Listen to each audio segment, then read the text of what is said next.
Sir ಇದು ಭಾಳ crucial ಸ್ಟೇಜಲ್ಲಿದೆ ಸರ್ಕಾರ ಈಗ 2.5 ವರ್ಷಗಳು.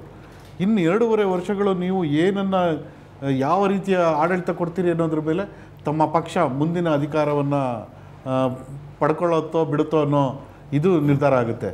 ಈಗ ನಾವು ಇವತ್ತಿನವರಿಗೆ ಜನಪರವಾದಂಥ ಆಡಳಿತ ಕೊಟ್ಟಿದ್ದೀವಿ. ಅದು ಇನ್ನೂ ಜನರ ಬಳಿಗೆ ಹೋಗಬೇಕು, ನಮ್ಮ ಕಾರ್ಯಕ್ರಮಗಳು ಜನರನ್ನು ತಲುಪಬೇಕು, ಇದಿನ್ನೂ ಎಫೆಕ್ಟಿವ್ ಆಗಬೇಕು, ಈ ಕಡೆ ಹೆಚ್ಚು ಗಮನ ಕೊಡ್ತೀವಿ.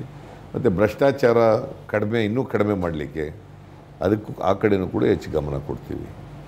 ಮತ್ತು ನಮ್ಮ ಕಾರ್ಯಕ್ರಮಗಳು ನಾವೇನೇನು ಈಗ ಪ್ರಾರಂಭ ಮಾಡಿದ್ದೀವಿ ಅವೆಲ್ಲವೂ ಕೂಡ ರಿಸಲ್ಟ್ ಕೊಡ್ತಕ್ಕಂಥ ರೀತಿಯಲ್ಲಿ ಫಲ ಕೊಡ್ತಕ್ಕಂಥ ರೀತಿಯಲ್ಲಿ ಮಾಡ್ತಕ್ಕಂಥ ಪ್ರಯತ್ನ ಮಾಡ್ತೀವಿ. ಸರ್ ನಿಮ್ಮ ಸರ್ಕಾರಕ್ಕೆ 2.5 ವರ್ಷ, ಮೋದಿಯವ್ರ ಸರ್ಕಾರಕ್ಕೆ 1.5 ವರ್ಷ. ನೀವೇ ಅಪ್ರೈಸಲ್ ಮಾಡೋದಾದರೆ, ಮೌಲ್ಯಮಾಪನ ಮಾಡೋದಾದರೆ ನಿಮ್ಮ ಸರ್ಕಾರಕ್ಕೆ ಎಷ್ಟು ಮಾರ್ಕ್ಸ್ ಕೊಡ್ತೀರಿ, ಮೋದಿಯವ್ರ ಸರ್ಕಾರಕ್ಕೆ ಎಷ್ಟು ಮಾರ್ಕ್ಸ್? ನಾನು ಮಾರ್ಕ್ಸ್ ಕೊಡೋಕ್ಕೆ ಹೋಗೋದಿಲ್ಲ. ನಮ್ಮ ಸರ್ಕಾರ ನನ್ನ ಪ್ರಕಾರ ನಾವು ಹೇಳದ ರೀತಿ ನಡ್ಕೊಂಡಿದ್ದೀವಿ, ನುಡಿದಂತೆ ನಡೆದಿದ್ದೀವಿ. ಆದರೆ ಮೋದಿಯವರು ಹೇಳ್ದಂತೆ ನಡ್ಕೊಂಡಿಲ್ಲ, ನುಡಿದಂತೆ ನಡೆದಿಲ್ಲ ಅವ್ರ ಸರ್ಕಾರ. ಕಳೆದ ಒಂದು ವರ್ಷ 2 ತಿಂಗಳ ಮೇಲಾಗಿದೆ ಅವ್ರು ಬಂದು. ಈಗ 27ಕ್ಕೆ ಏನೋ 3 ತಿಂಗಳಾಗುತ್ತೆ. ಈ ತಿಂಗಳು 27ಕ್ಕೆ 3 ತಿಂಗಳಾಗುತ್ತೆ. 1 ವರ್ಷ 3 ತಿಂಗಳು. ಅವರು ಯಾವುದೂ ಕೂಡ ಬಡವರಿಗೆ, ರೈತರಿಗೆ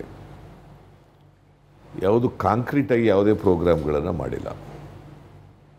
ಈಗ ಕಬ್ಬು ಬೆಳೆಗಾರರು ಇಷ್ಟೊಂದು ತೊಂದರೆನಲ್ಲಿದ್ದಾರೆ, ಶುಗರ್ ಫ್ಯಾಕ್ಟ್ರಿಗಳು ತೊಂದರೆಗಳಲ್ಲಿದ್ದಾವೆ.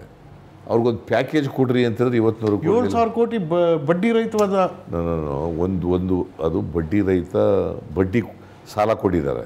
ಅದನ್ನು ತಗೊಂಡಿಲ್ಲ ಇವರು, ಶುಗರ್ ಫ್ಯಾಕ್ಟ್ರಿ ತಗೊಳಕ್ಕೆ ಹೋಗಿಲ್ಲ. ಹಿಂದಿನ ಸರ್ಕಾರ 9,000 ಚಿಲ್ಲರೆ ಕೋಟಿ ಕೊಟ್ಟಿತ್ತು. ಅದರಿಂದ ಉಪಯೋಗ ಏನಾಗಲ್ಲ. ಈಗ ಏನಾಗಿದೆ, FRP ನಿಗದಿ ಮಾಡೋರು ಕೇಂದ್ರ ಸರ್ಕಾರ. FRP ರೇಟು 32-34 ರೂಪಾಯಿ ಇಟ್ಕೊಂಡು ಆ ಅಂದಾಜನ್ನು ಅದರ ಆಧಾರದ ಮೇಲೆ ಮಾಡಿಬಿಟ್ಟಿದ್ದಾರೆ. ಇಲ್ಲಿ ಶುಗರ್ ಬೆಲೆ 20 ರೂಪಾಯಿ ಬಂದ್ಬಿಟ್ಟಿದೆ 1 kg. ಸೊ ಶುಗರ್ ಫ್ಯಾಕ್ಟ್ರಿಯವರು ಕಬ್ಬು ಅರಿಯೋಕ್ಕೆ ಹಿಂದೆ ಮುಂದೆ ನೋಡ್ತಾ ಇದ್ದಾರೆ. ಸರ್ ಇಲ್ಲಿ ಬಹುತೇಕರು ಏನಾಗೋಗಿದ್ದಾರೆ, ಜನರೇಷನ್ ಇಟ್ಕೊಂಡಿಲ್ಲ ಸರ್. ವಿದ್ಯುತ್ ಉತ್ಪಾದನೆ ಆಗಲಿ, ಎಥನಾಲ್ ಬಳಕೆ ಆಗಲಿ, ಅದೆಲ್ಲ ಕೇಂದ್ರ ಸರ್ಕಾರ ಪಾಲಿಸಿ ಮಾಡಬೇಕು. ಎಥನಾಲ್ ಬಗ್ಗೆನೂ ಕೂಡ ಕೇಂದ್ರ ಸರ್ಕಾರ ಸ್ಪಷ್ಟವಾದಂಥ ಪಾಲಿಸಿ ಮಾಡಬೇಕು. ಈಗ ಶುಗರು ರಫ್ತಾಗಬೇಕಾದ್ರೆ ಅವ್ರಿಗೆ ಇನ್ಸೆಂಟಿವ್ ಕೊಡಬೇಕು. ಇಂಥ ಪರಿಸ್ಥಿತಿ ಬಂದಾಗ ಬಫರ್ ಸ್ಟಾಕನ್ನು ಮಾಡ್ಕೋಬೇಕು. ಮತ್ತು ಶುಗರ್ ಇದು ಎಂಥದ್ದು ಅಲ್ಲ stabilisation fund, sugar stabilisation fund create ಮಾಡಬೇಕು. ಇದೆಲ್ಲ ಏನೂ ಮಾಡ್ತಾ ಇಲ್ಲ.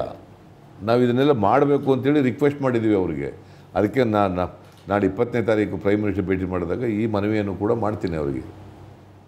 ಸರ್ ಕಳೆದ 2.5 ವರ್ಷದಲ್ಲಿ ಈ ಕೆಲಸ ಯಾಕೋ ಮಾಡಬಾರ್ದಾಗಿತ್ತು, ಮಾಡಿಬಿಟ್ಟೆ ಅನ್ನೋ ಯಾವುದಾದ್ರೂ ಒಂದು ನಿಮಗೆ ಬೇಜಾರಾಗಿದ್ದಂಥ ನಿದರ್ಶನಗಳಿದೆಯಾ? ಯಾವುದೂ ಇಲ್ಲ, ಆ ಥರದ್ದು ಯಾವುದೂ ಮಾಡಿಲ್ಲ. ಆ ಥರ ಪಶ್ಚಾತ್ತಾಪ ಪಡೋ ಅಂಥ ಕಾರ್ಯಕ್ರಮ, ಅಂಥ ತೀರ್ಮಾನ ಯಾವುದೂ ಮಾಡಿಲ್ಲ, ಅಂಥ ಕಾರ್ಯಕ್ರಮವೂ ಮಾಡಿಲ್ಲ. ನಿಮಗೆ ಭಾಳ ಖುಷಿ ಕೊಟ್ಟಿದ್ದು, ಭಾಳ ತೃಪ್ತಿ ತಂದು ಕೊಟ್ಟಂಥ ಕಾರ್ಯಕ್ರಮ ಯಾವುದು? ಜನರು ಇವತ್ತು 2 ಹೊತ್ತು ಊಟ ಮಾಡ್ತಾ ಇರ್ತಕ್ಕಂಥದ್ದು ಭಾಳ ಖುಷಿ ತಂದಿರ್ತಕ್ಕಂಥ ಕಾರ್ಯಕ್ರಮ. ಬಡವರು ಇವತ್ತು ನೆಮ್ಮದಿಯಾಗಿ ಅವ್ರ ಸಾಲ ವಿಮುಕ್ತರನ್ನಾಗಿ ಮಾಡಿದ್ದೀವಿ. ಅವರು ಇವತ್ತು ಸಾಲ ವಿಮುಕ್ತರಾಗಿದ್ದೀವಿ ಅಂತಕ್ಕಂಥ ಭಾವನೆಯಿಂದ ಇದ್ದಾರೆ. ಅದು ಖುಷಿ ಕೊಡ್ತಕ್ಕಂಥ ಕಾರ್ಯಕ್ರಮ. ಮಕ್ಕಳು ಇವತ್ತು ಅಪೌಷ್ಟಿಕಾಂಶದಿಂದ ನರಳ್ತಾ ಇದ್ದದ್ದು ಕಡಿಮೆ ಆಗ್ತಾಯಿದೆ, ಅದು ಖುಷಿ ಕೊಡ್ತಕ್ಕಂಥ ಕಾರ್ಯಕ್ರಮ. ರೈತರಿಗೆ ಇವತ್ತು ಹೆಚ್ಚು ಸಹಾಯ ಮಾಡ್ತಕ್ಕಂಥ ಅನೇಕ ಕಾರ್ಯಕ್ರಮಗಳು ಮಾಡಿದ್ದೀವಿ, ಅದು ಖುಷಿ ಕೊಡ್ತಕ್ಕಂಥ ಕಾರ್ಯಕ್ರಮ. ಸರ್ ತಾವು ಒಂದು ಮಾತು ಹೇಳಿದರೆ, ಅಧಿಕಾರ ವಹಿಸ್ಕೊಂಡಿದ್ದಿನ ನಾನು ಈ ಕರ್ನಾಟಕದ ಜನ ನನಗೆ ಭಾಳ ದೊಡ್ಡ ಒಂದು ಕೊಡುಗೆಯನ್ನು ಕೊಟ್ಟಿದ್ದಾರೆ, ನನ್ನ ಫುಟ್ ಪ್ರಿಂಟ್ ಬಿಟ್ಟು ಹೋಗೋವಂಥ ಯಾವುದಾದ್ರೂ ಒಂದು ಕಾರ್ಯಕ್ರಮ ಕೊಡ್ತೀನಿ ಅಂತ ಹೇಳಿದ್ರಿ. ಆದರೆ ಅದು ಯಾವುದು ಕಾಣ್ತಾ ಇಲ್ವಲ್ಲ ಸರ್? ಈಗ ಅಲ್ಲ, ಇವೆಲ್ಲ ಹಿಂದೆ ಅಕ್ಕಿ ಕೊಡೋದು ಕಾರ್ಯಕ್ರಮ ಆಗಿತ್ತು, ಸಿದ್ದರಾಮಯ್ಯನವ್ರ ಕಾರ್ಯಕ್ರಮ ಅಂತ ಒಂದು ಹೇಳಿ ಸರ್. ಇವತ್ತು ನೀರಾವರಿಗೆ 10,000 ಕೋಟಿ ಖರ್ಚು ಮಾಡ್ತಾ ಇದ್ದೀವಿ ಸರ್. ನೀವು ಹಿಂದೆ DCM ಆಗಿದ್ದಾಗಲೂ ಕೊಟ್ಟಿದ್ರಿ. ಇಲ್ಲ ಸರ್, ಹಣದ ಇದಿರ್ ಮೊತ್ತ ಇರ್ಬೋದು. ಬಜೆಟ್ನಲ್ಲಿ ಪ್ರೊವೈಡ್ ಮಾಡಿ ದುಡ್ಡು ಕೊಡೋದಿದೆಯಲ್ಲ, ನೀರಾವರಿಗೆ ಹೆಚ್ಚು ಒತ್ತು ಕೊಟ್ಟು ಕೆಲಸ ಮಾಡೋದಿದೆಯಲ್ಲ, ಖುಷಿ ಕೊಡ್ತಕ್ಕಂಥದ್ದು. ನಾವು ಜನರಿಗೆ ಏನು ಭರವಸೆ ಕೊಟ್ಟಿದ್ದೀವಿ ಆ ಭರವಸೆಗಳನ್ನು ಈಡೇರಿಸ್ತೀವಲ್ಲ ಅದೇ ಖುಷಿ ಕೊಡ್ತಕ್ಕಂಥದ್ದು. ನುಡಿದಂತೆ ನಡೆದಿದ್ದೀವಿ ಅನ್ನೋದು ಇದೆಯಲ್ಲ ಅದೇ ಖುಷಿ ಕೊಡ್ತಕ್ಕಂಥದ್ದು. ಅದಕ್ಕಿಂತ ಖುಷಿ ಏನಿದೆ? ಪೊಲಿಟಿಕಲ್ ಪಾರ್ಟಿಗಳು ಜನರಿಗೆ ಏನು ಹೇಳಿರ್ತೀವಿ ಅದನ್ನು ಅದರಂತೆ ನಡ್ಕೊಂಡ್ರೆ ಅದ್ರ ಮೇಲೆ ತಾನೇ ನಮಗೆ ಮ್ಯಾಂಡೇಟ್ ಕೊಟ್ಟಿರೋದು ಜನ. ಆ ಜನರ ಮ್ಯಾಂಡೇಟಿಗೂ ನಿರೀಕ್ಷೆಗೆ ತಕ್ಕಂತೆ ಕೆಲಸ ಮಾಡೋದಿದೆಯಲ್ಲ ಅದೇ ಖುಷಿ ಕೊಡ್ತಕ್ಕಂಥದ್ದು, ಅದೇ ತೃಪ್ತಿ ಕೊಡ್ತಕ್ಕಂಥದ್ದು. ಸಿದ್ದರಾಮಯ್ಯನವರೇ, ನಿಮ್ಮ ಬಿಡುವಿಲ್ಲದ ಕಾರ್ಯಕ್ರಮಗಳ ನಡುವೆ ನಮಗೆ ನಮ್ಮ ಚಾನಲ್ಗೆ ನೀವು ಸಂದರ್ಶನ ಕೊಟ್ಟಿದ್ದೀರಿ, ಮುಕ್ತವಾಗಿ ನಿಮ್ಮ ಅನಿಸಿಕೆಗಳನ್ನ ಹೇಳ್ಕೊಂಡಿದ್ದೀರಿ. ನಿಮಗೆ ನಮಸ್ಕಾರ. ನಮಸ್ಕಾರ.